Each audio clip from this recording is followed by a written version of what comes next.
geostorm. Okay, well, we're live, so we can tell everybody about the flares and the geostorms. And yeah, we can. We're here. What to expect? We've accomplished one thing in 2025. We've gotten Diana Boles here on my show to discuss on time where she's supposed to be.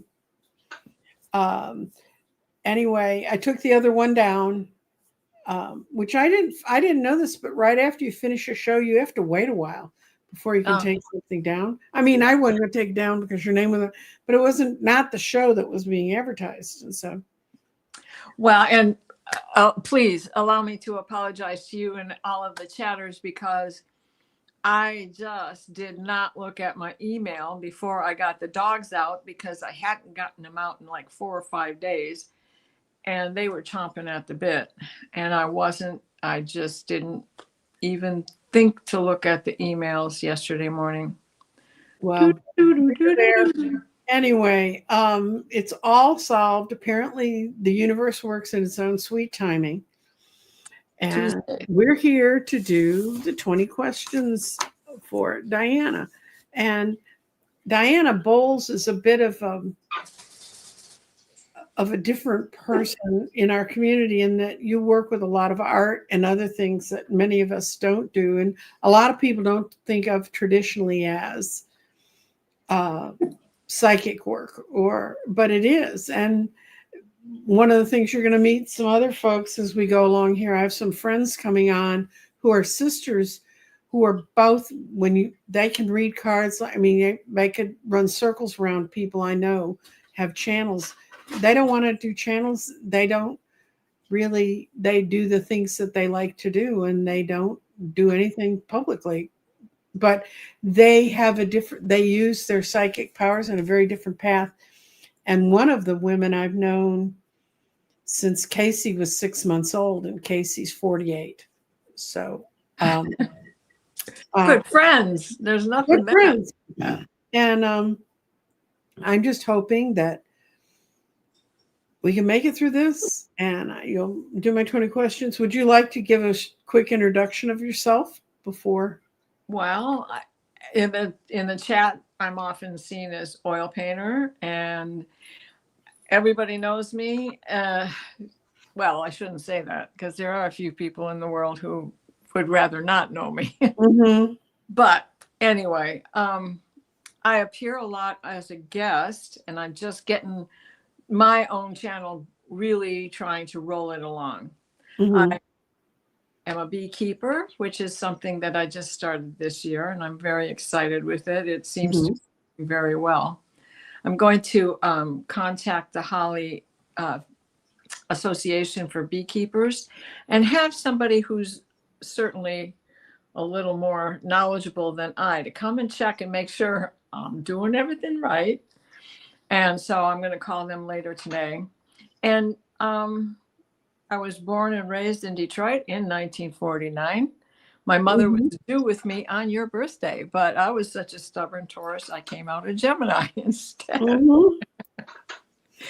So my firstborn was supposed to be an Aquarius and came out of Pisces. I know. Yeah, you get it, right? And I had a son who was supposed to be a Gemini, came out of Cancer. So he got it. They picked their own path. Yeah. So I lived here till I was about, 18, and then did some vagabond years, and then came back, moved to Colorado for a while, came back and moved to the Upper Peninsula of Michigan and lived there in the Marquette area, and then on up to the Keweenaw area, and then ended up coming back down to the Detroit area for a short time. Well, it ended up being a couple of years, but then in 1988, my husband and I moved to Virginia with our 5-year-old son. So then I spent 30 years in Virginia in the same house in Chantilly, which is like DC's bedroom. Yes, I know. Yeah. And so DC is like second home from all of the museums down there, whether they're art or the history museum or, all of them. And certainly rode Harley for 50 years. So I rode the wall probably 15 years in a row down there. Mm-hmm. The Memorial Day celebration Mm-hmm. of Vietnam War and all wars and all that Mm-hmm. has been lost through wars. So that kind of brings us to where I am today. I came back to Michigan because family is here. So when my husband died and I retired from my job, it was time to get out of Dodge. There was, it's just a very hard place to live. And it just, like everywhere, kept getting more and more expensive. So God was good, and so were the stars. And I was able to come back skating back into Michigan. Mm-hmm. But I'm an hour away from Detroit now. I'm up in the country. Mm-hmm. And in fact, as the crow flies, I'm a mile away from the event yesterday or Sunday. Mm-hmm. So that's, it's a sleepy little area and you just don't expect it. Well, why should they feel safe? I mean, why should Well, anyone? And I don't mean to make people paranoid and lock their doors, but you live in a big city, and I'm like, yeah, we know what's wrong here. yeah, exactly. We can pinpoint it. It's nice to live on the second floor if you're in the city, because then you can see them coming. But I don't know. It just seemed kind of strange. I am always careful. The blue bubble around the car, the blessing of the road, the blessing of everything Mm-hmm. before I leave the garage. But and before I go in the grocery store or be around a crowd, I sniff the air first to see if it's put it off for another day. Mm-hmm. And I have to say, let me compare, because I lived like 5 miles as the crow flies from Dulles Airport.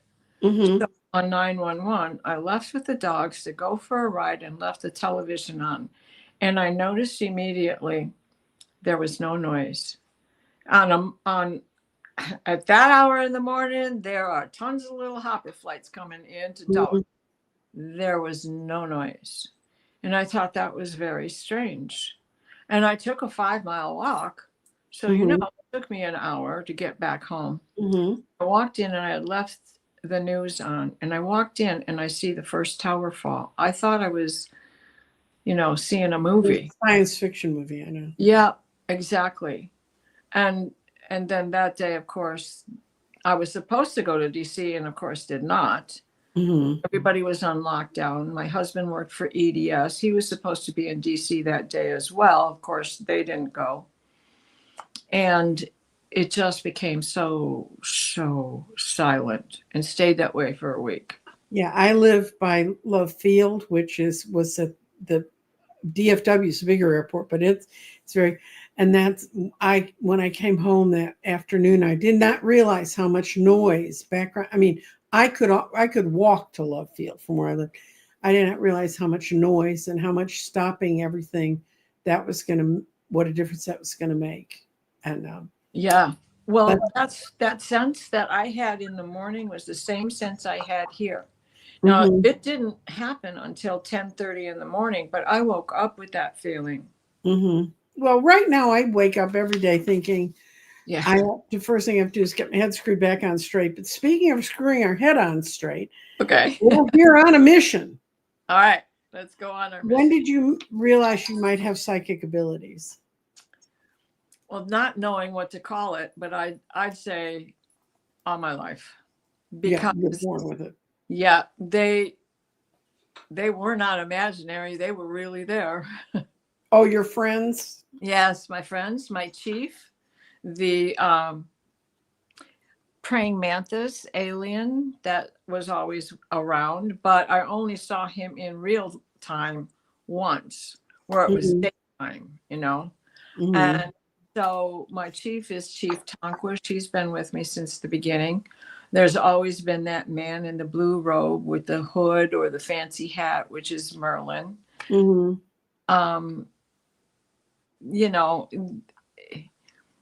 And now when I look back, some of the images I saw were the faces of what we think of as small grays, tall grays, Mm-hmm. tall whites. All, we have names for them, but of course, back in 1953, 54, nobody had that. Mm-hmm. Well, if they did, certainly didn't tell your child. But I would go to mass, and I was raised Catholic, right? I don't speak Latin, especially at that age, but I knew everything they were saying. Mm-hmm. So my past lives were also coming in at that time. Mm-hmm. Good. Is there any one single aha moment that kind of coalesced it for you and you said, oh, this is where I am? I have to say, when I saw the praying mantis on the front porch, it was right around my 5th birthday. Mm-hmm. And he was close to me, but he was as tall as me.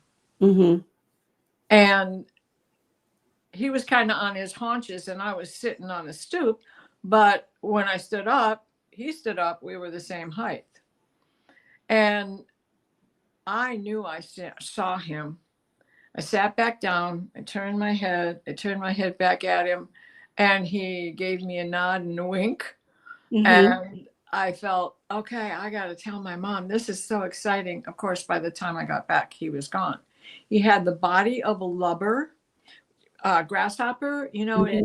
like a yellow chevron around the banding abdomen, and it's blue, a deep indigo, beautiful blue, but it had a praying mantis head. And one of the things back when Auntie Gail, I almost said Auntie Gail, Dr. Gail and I were getting started, I read in her notes this grasshopper-like creature whose body was the same as the one I had seen, and it had a praying mantis head.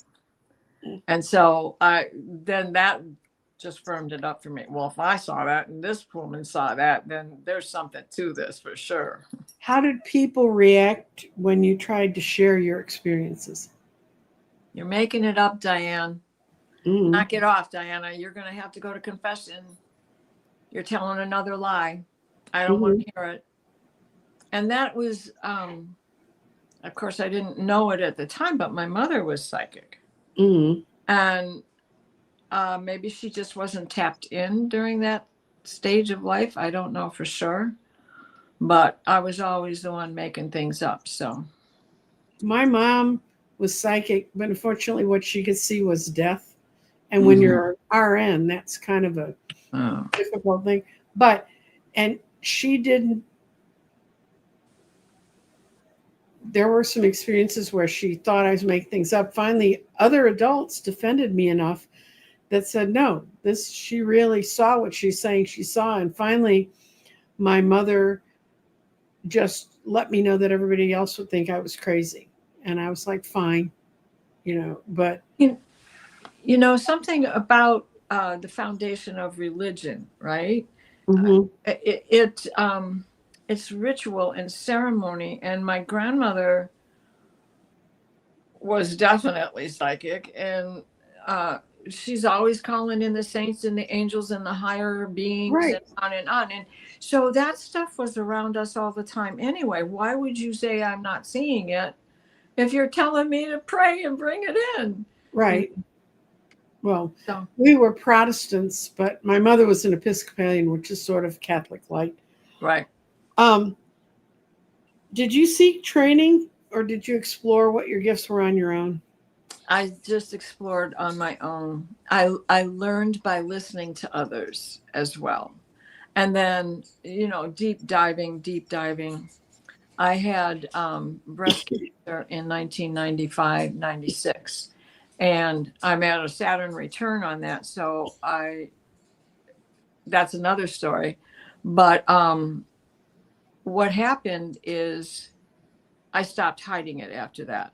My husband worked for EDS, right? So I had to sometimes But Cool. riding Harley, I got to bring a lot of that stuff out. But I Right. still had to do it on the hush because nobody, so many people around were not ready to hear this stuff, right? Right. But after I had my cancer, it's like, all hell to the wind. I'm not holding back anymore. This is who I am, like me or don't. Mm-hmm.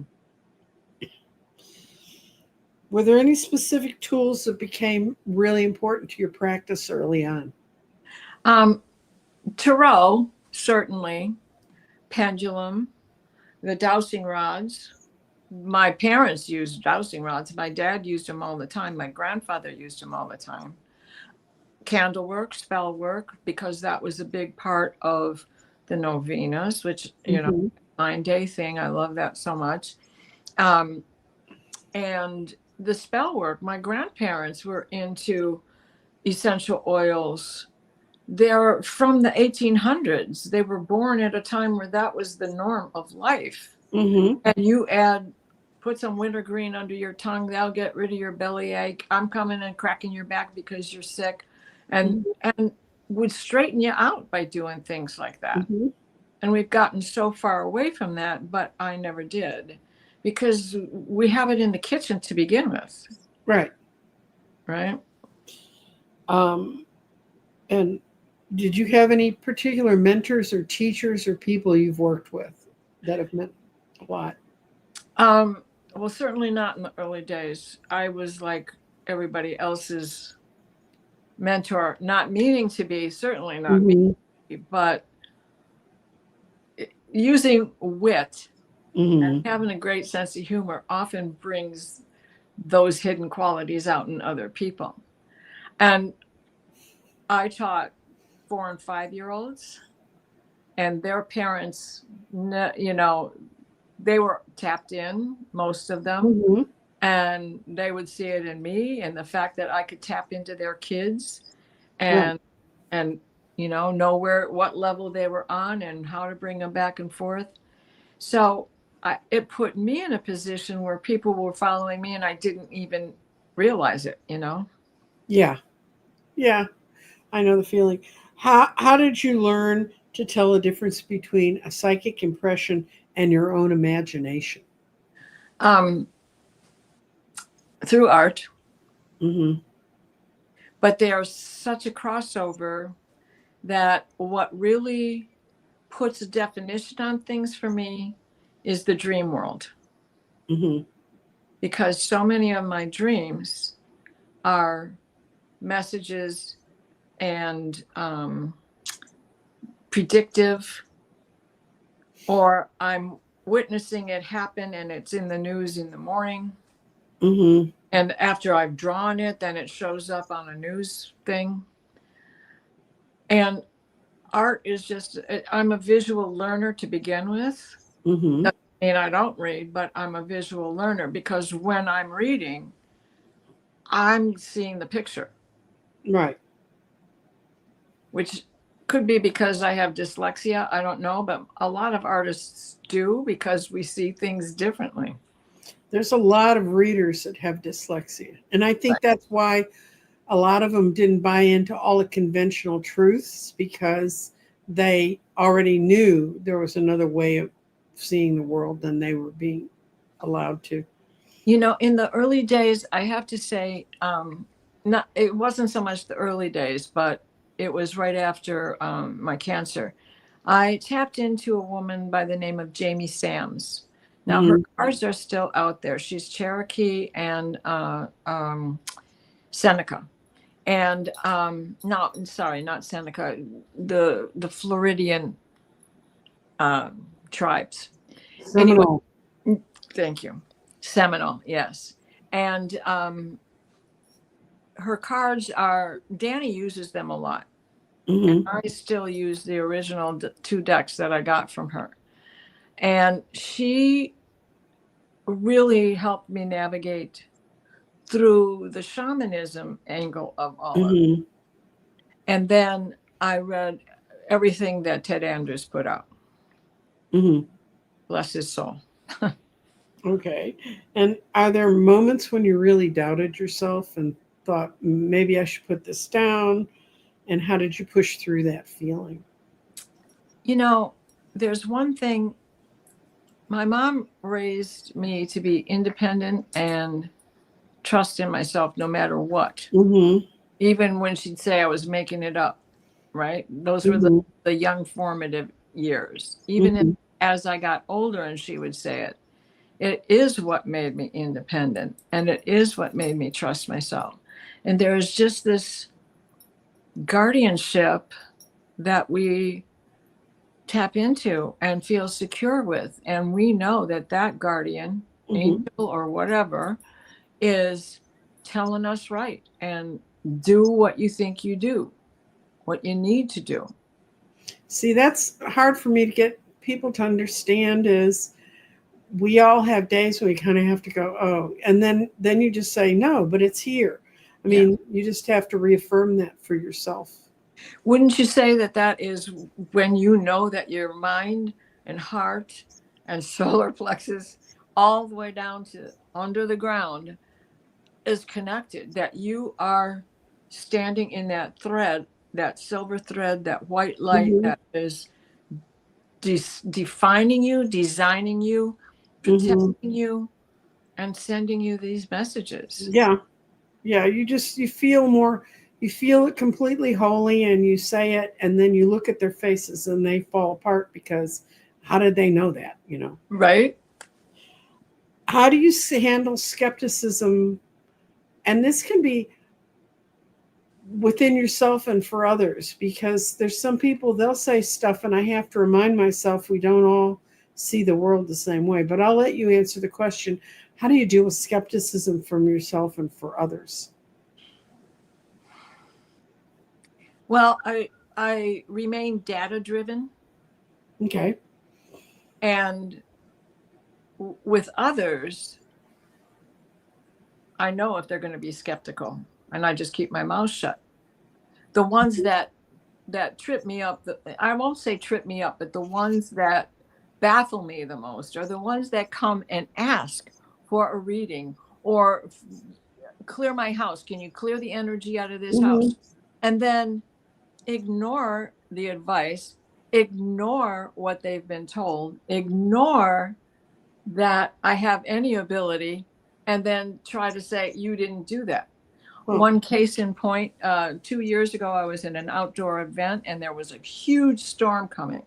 Mm-hmm. And I held back the storm. My brother sat in my tent and watched me move the clouds away from where we were. Mm-hmm. The sky was still dark. And he's watching the weather and he's going, da, da, da, da, da, da, and it's going, and I my hands are up like this. Mm-hmm. Well, it wasn't just me. I was channeling the energy of all of the vendors and the band and Mm-hmm. everybody at this event Mm-hmm. to keep those clouds away. And then he got it missed us and he said, "You didn't do that. You just sat here and watched me do that." Well, you know, they can watch but they can't see. There you go. I like that. Um, have you gone through strong and weak phases? Have you had times when your powers kind of diminished and when you look back you realized why, or it was a chance for you to sit back and learn or whatever? Yes. Yes, I think we all do. We can't, we have to recover. We have to recuperate. We Mm-hmm. have to recharge the batteries or change them. Mm-hmm. And we're just as susceptible to um, illness as anybody else, Mm-hmm. right? There's so, especially times like this, there's so much rhetoric around us, and we get so many hits on what's going to happen next, and it's so exhausting that you just have to pull the plug and disconnect. And I think that we get to an age where we know that that's what's coming, and so we just kind of do it. Mm-hmm. And if it comes in, it comes in. Doesn't mean we have to share it. That's right. Yeah. Okay. And then I think well you're a cancer survivor. Yes. And that was a focal point for you because the day when I was back home a couple days, and I was still using oxygen 24/7. Well, I was walking down this hallway, and a voice said to me, "You can't be angry anymore. You're not Anger is not allowed in your system anymore. It has been removed. If you let it in, you are consciously deciding you're going to go that way, but anger's been removed." And when I realized that's what had happened, that little sort of, I know you raise bees, and so you think you're wonderful, but it was that hornet's nest, that bee's nest that was inside of me Oh, yeah. was gone. And I was talking to a friend of mine who's also a cancer survivor, and she said, "Oh, that's what happens when you have cancer. You can't be Well, angry anymore." right. If I don't, if those bees are in the wild, they're going to Mm-hmm. do what they're going to do, just like Mm-hmm. in a hive.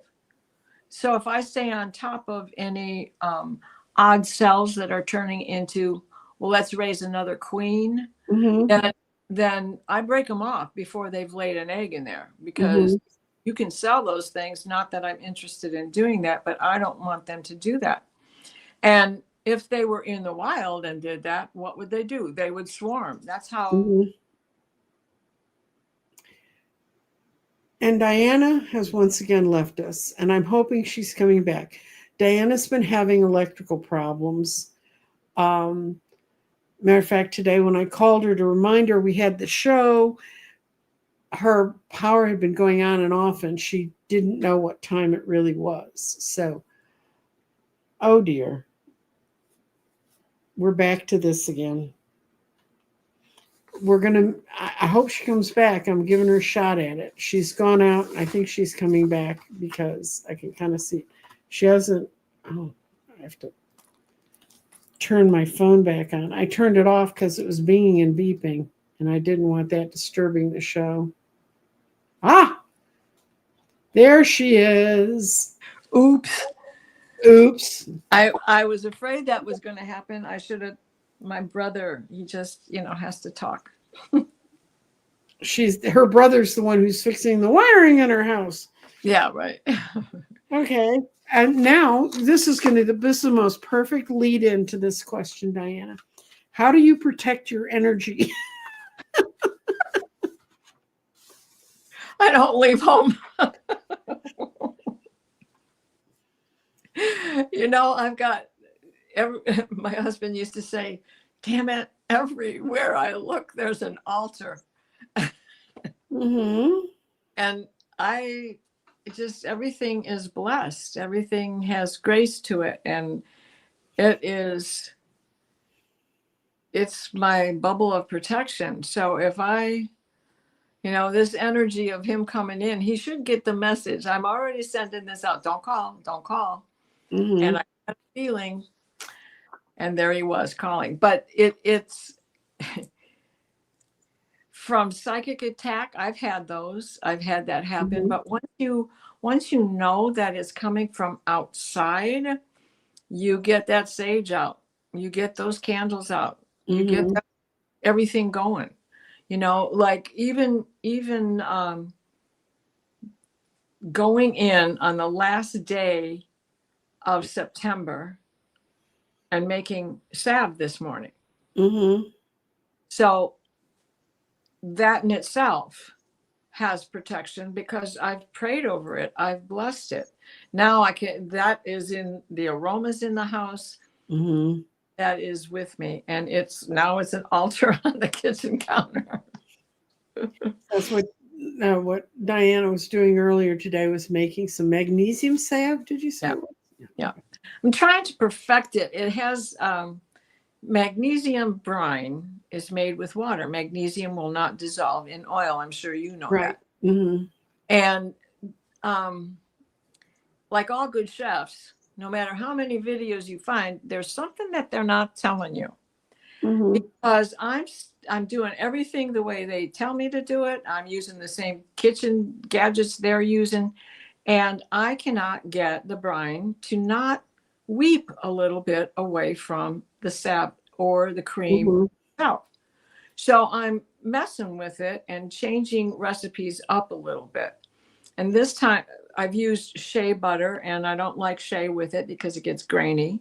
I've been using mango. Well, mango's nice, but it still has that weeping. Right. And then the third batch, I added glycerin, which seemed to help a little bit. So what I did this time was use fractionated coconut instead, and a little bit of glycerin, and we'll see how this one turns out. Oh, good. But it's still safe to use. Just pour it off and use the brine. It's got essential oil in it. Right. It's got enough of the wax to keep it smooth and keep your skin from itching from it. So good. Okay, now we know all about her salve business. You can contact. I'm going to put up how to reach you. If you want to know more, if you want to know, this is. Why did it? Oh, add banner. Because I didn't add the banner. Now. Okay, there it goes. If you want to contact Diana, she can explain to you about her essential oils. She sent me several to try, and they've all been very wonderful. Thank you. I'm glad that they're working for you too, because I know you had requested one flavor that you were out of, dandelion or something. Comfrey. Yeah, I used to have a giant comfrey plant, and I used to make just my own oil by chopping the leaves up, throwing in some olive oil, and putting in some vitamin E to stabilize it, and it would last. My youngest child had an unfortunate habit of falling, and that child would have looked like a leopard with so many spots from just being bruised up. If I hadn't had comfrey, comfrey is wonderful stuff for sure. We're getting back into folk medicine, but that's not the end of the questions. Okay. Do you think this one, now we're talking about our own wisdom and insights, that these are the questions I get from people all the time. Do you think psychic abilities are innate? Can anyone develop them? Absolutely. We all have that same, we are all stardust. We are all carbon. We are, all that stuff. And we have it in us. It's just a matter of accepting your truth. And not being in denial of yourself, like we were raised to be in denial of ourselves. Okay. And how has this work changed your worldview about anything, life and death, just how the world works, who people are? I think we can die 1,000 deaths in one day. Just what we go through in a day, especially if you're racing to go to work and all of that. I think there is nothing to fear. It is just a transition of planes that we're living on. I think the soul, the one thing that they got right through religion is that the soul is eternal. And the soul goes back up. There's been enough tales of ascension from Elijah and Enoch and Yeshua and Mary and all those that they're not telling us about. And in that, we know that that is continuing to come back. Saint Germain. Danny and I did a show on Saint Germain, and my whole thing is he was Joseph of Arimathea first. I don't know who he was before that, but eventually he got to the point where he was Saint Germain. And then who's to say Saint Germain wasn't Shakespeare and Da Vinci and Leon and what's his face, Francis Bacon, and all those guys all at the same time, because he had 13 known names in France and throughout Europe, so who's to say he wasn't all of that at the same time in the 1400s, right? It's whenever that 1600s when those. He's an absolutely fascinating history. And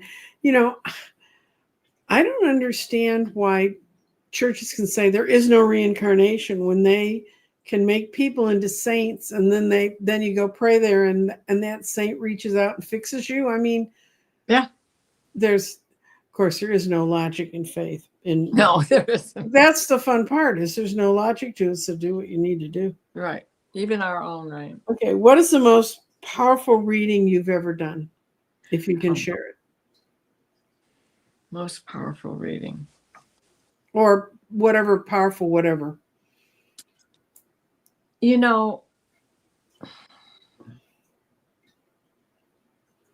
it's just hard to answer, because I get affirmations from the people all the time. And each one, I'm always like, oh, thank you. Thank you up there for letting me know this in advance, to give them a warning, or to, set that seed in their thought patterns. So it all stands out. I could tell you, 76 years of it. Okay. It's really hard to pick one. I could say that I was having a crossover dream with a niece. This happens with her a lot. And in the morning, we're talking on the phone, because it was so intense. And her husband, I'm on speaker, so her husband is hearing this, and he's saying, oh, you guys are crazy, blah, blah, blah. And we're talking about a bridge and all this stuff. And then on the news is that the Francis Scott Key Bridge was knocked down by a barge, while she and I are discussing the dream we've had. And part of my dream was I was under the water rescuing 5 souls. And hers was all from above the bridge. And so I was in the water, she was from above, and we were both looking at the same picture as I dove in. And her husband has shut up about it ever since. Well, good. I mean, if they would only listen, they could learn, right? Yeah, right. Okay, how did you deliver sensitive or complex messages? Do you have some guidance you could give about that? Yeah, I believe and prescribe to the belief that the right time will show itself. And if it never shows itself, then it's yours to keep. Because time is not linear, it's an orb. And it just means that it could have been something from someone's past, a past life. You can't identify it yet. And where does the future go? So there's an assurity that seems to make itself known when you say something. That when you're reading cards, if it's like, this is not the time to tell this person. Like, is my husband having an affair? Don't ask in front of him or bring him, because you can't get an answer that way. Well, I often say that's his business. What question do you want answered for you? Right. About that. Right. Is my heart going to get broken? How do you, right? You got to figure out. Well, if you're thinking that way, it probably already is. So exactly. Then we're getting too close to the one questions, and I'm running as fast as I can from those. Okay. Okay. What advice would you give someone starting to explore their gifts? Trust many people are waking up right now.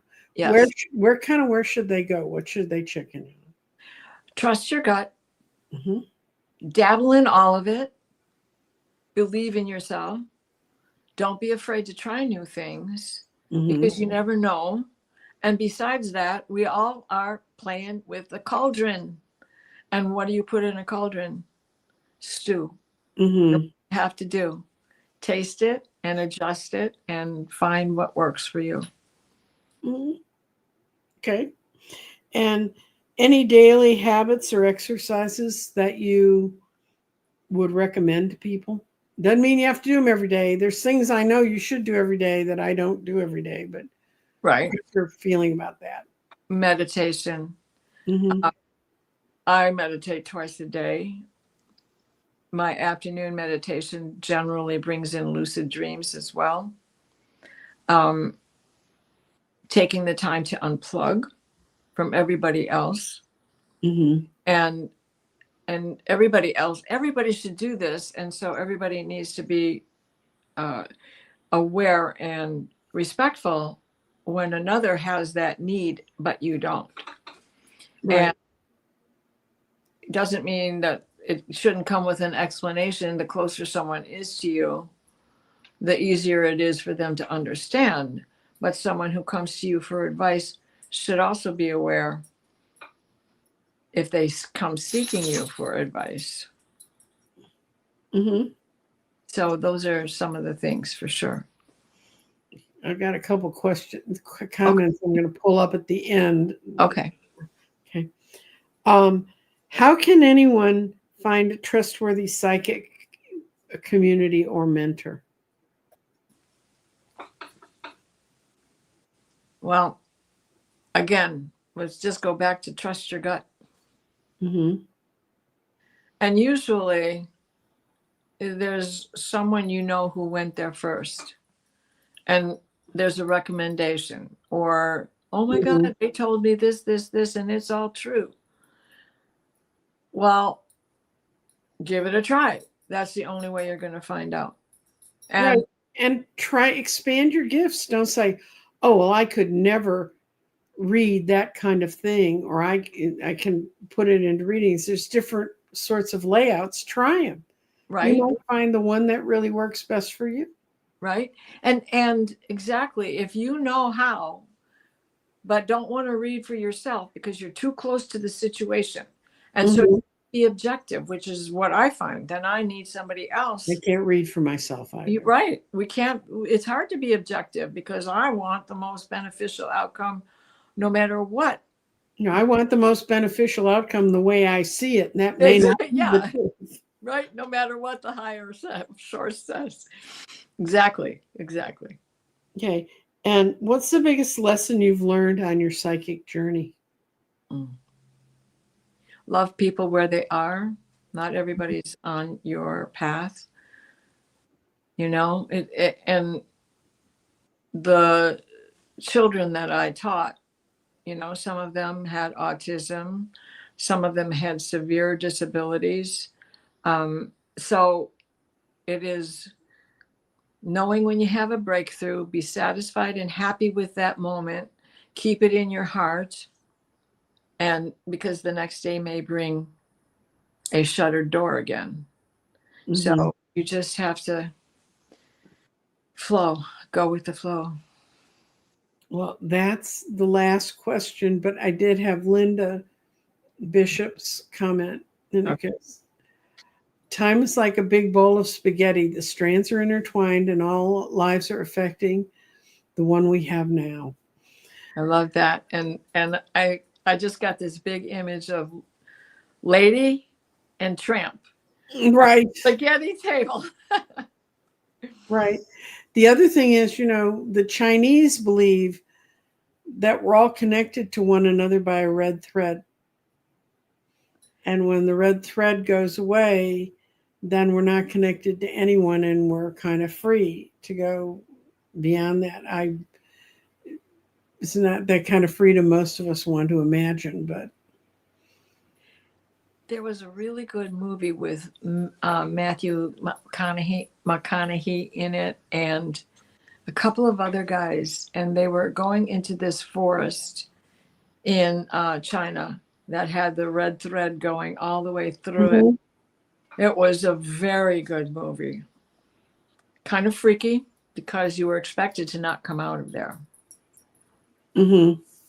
There's a forest near Mount Fuji. There's a Japanese forest that people say you should never go into alone. That must be what they were. Maybe I mean, who knows? Yeah, it was a movie, but it was very well done. Very well done. And let's see. What do you have coming up? Well, today I have Akashic Record read at 5:00 Eastern with Linda De Gonzalez and Viviani. Mm-hmm. And then tonight is Dreams visions and appearances with the dream team, Allie and Terry and Kelly, Callie Healer, and myself. Mm-hmm. And then on the 2nd, I have doing a show on garlic, live, laugh, and learn with Gerald Tarot Stash. Okay. And that brings us back to next week. And I can't remember what's on Monday of next week. Maybe well, it's not me. no. Okay. I've got I'm putting myself back together by going to a chiropractor, so I'm having to work in doctor's appointments during the week besides the things that I normally do.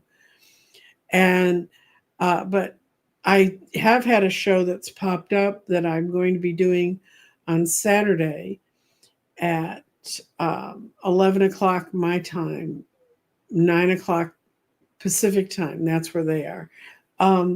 It's someone I did a 6-month reading for this year during the year. And while I was reading them, I figured out that their house was haunted, that they needed to get a lot of other readers in there because I couldn't help them. Anyway, we're going to go through the whole story of what all the other shamans and people found on their land, and also some other things I saw that were happening around them.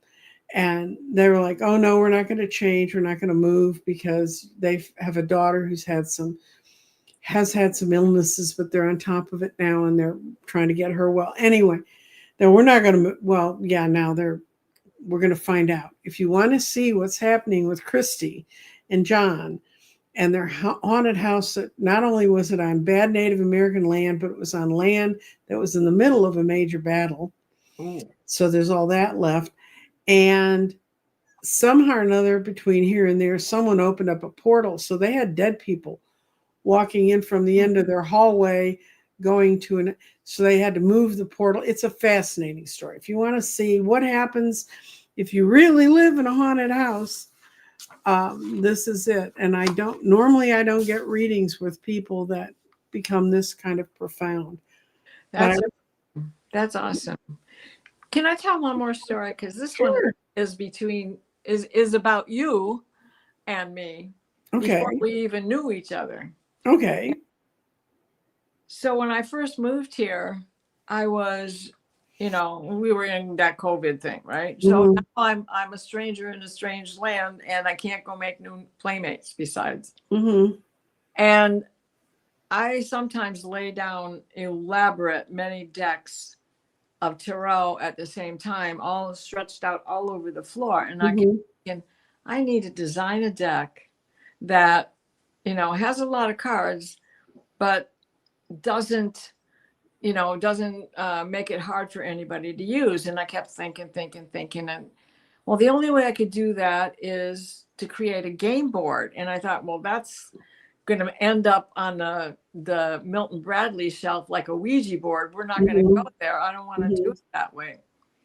So at the same time, my guide said, well, just go back to what you know. Make yourself a little oracle deck, a 28 card, so you can do a grand tableau with it or whatever. So that's what I was doing. And while I'm doing that, Nancy Jean is downloading all of her information for that beautiful crystal garden up there, which is a fantastic tool to have. I'm so glad I got one.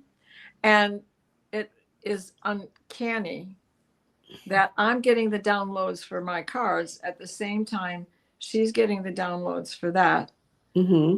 We hadn't met yet.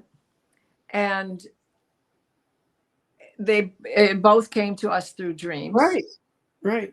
And there you go, how dreams can overlap with each other, but you're not even aware. And my cards, if you have, not that I'm not trying to sell them, I'm basically giving them away. If you want them, it's just the cost of shipping. But using those cards with the garden, especially when you Jeffrey Ripe color, we're doing that on a real regular basis. We do it every week. It still shows up every Friday night. He reads tarot for the coming week, and I read the garden. Yeah. And in the beginning, didn't you do it a little more We often? did it every day, but we were Yeah. going crazy. So those cards work with what he gets and what with Nancy gets, and then that was like Mhm.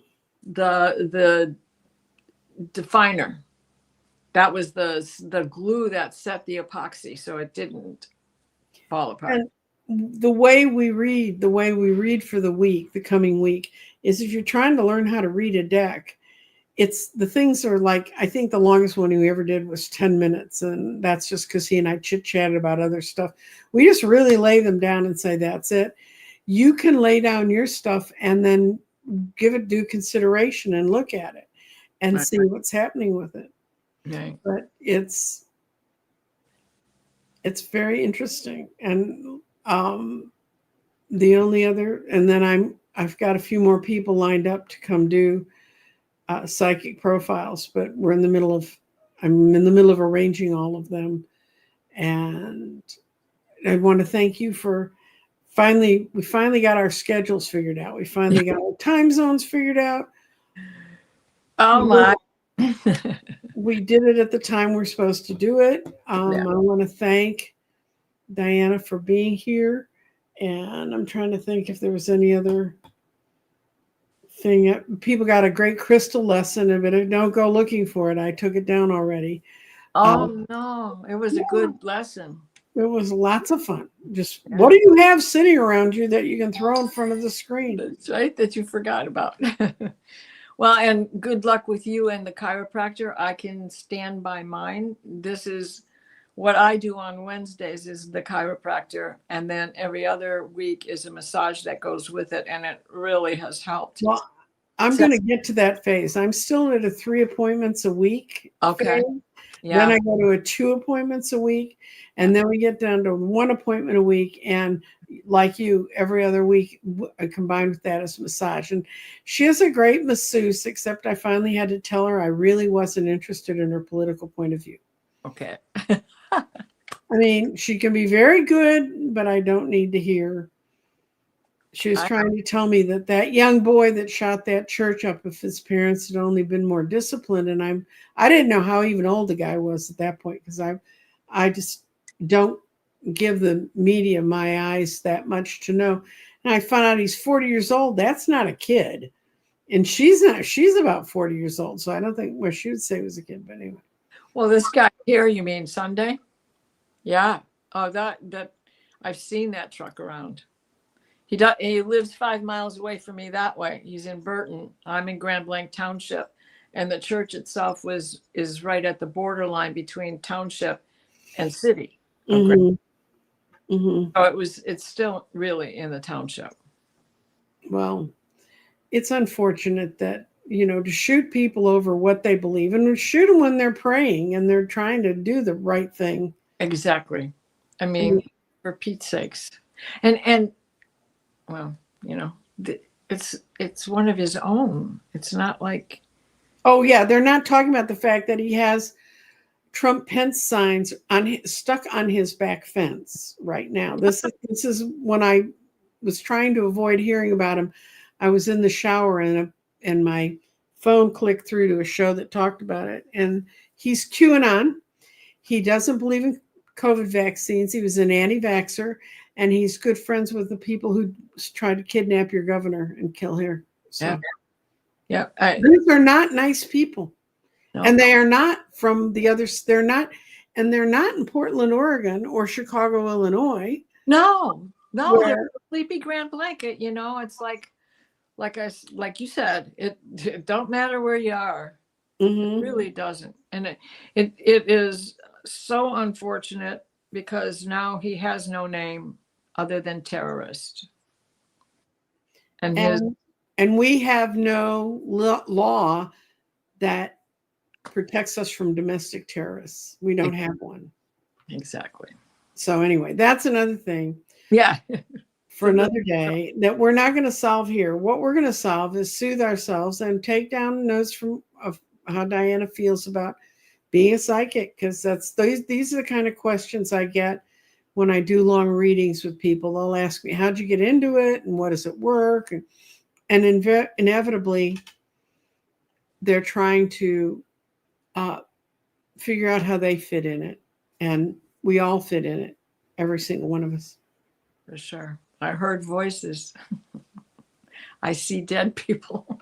Yeah. It's like that movie. Yeah. Wow, this is Because you're one of them. Yeah, right. I mean, it just everybody trust your gut. So many of us of our generation started out in prayer, because they're telling us we can see the angels. We're going to get the angels. There's a Well, you went to the Catholic Church. I was a Presbyterian. We were very cut and dried. There's 144,000 of us that were going to make it to heaven out of all of the years of people running over the earth. And I'm like, what kind of a God would come up with that plan? That sounds. Well, I heard I'm doing a class on the 12th DNA strand. Right. And in there, he says something about Yahweh. And Yahweh is the evil God. He's the only one who punishes everybody. The other God doesn't punish. Yahweh. Yeah. No wonder we're not supposed to say his name. Yes. Avoid it. And the other thing I was going to tell you about using your skills or using what you have around you.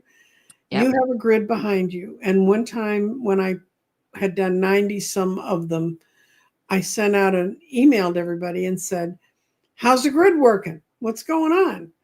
And a lot of people wrote, and I had some fascinating stories about things that had begun, they could market to the time it came in. But then I had one woman said, absolutely nothing has happened since I brought that into my home. And she said, but I have to confess, I never fired it up. I never really read your letters on how to make it work. So I guess a part of that is me. So what I'm going to tell you is we could talk to you all day about all the skills you could develop and should develop and would develop.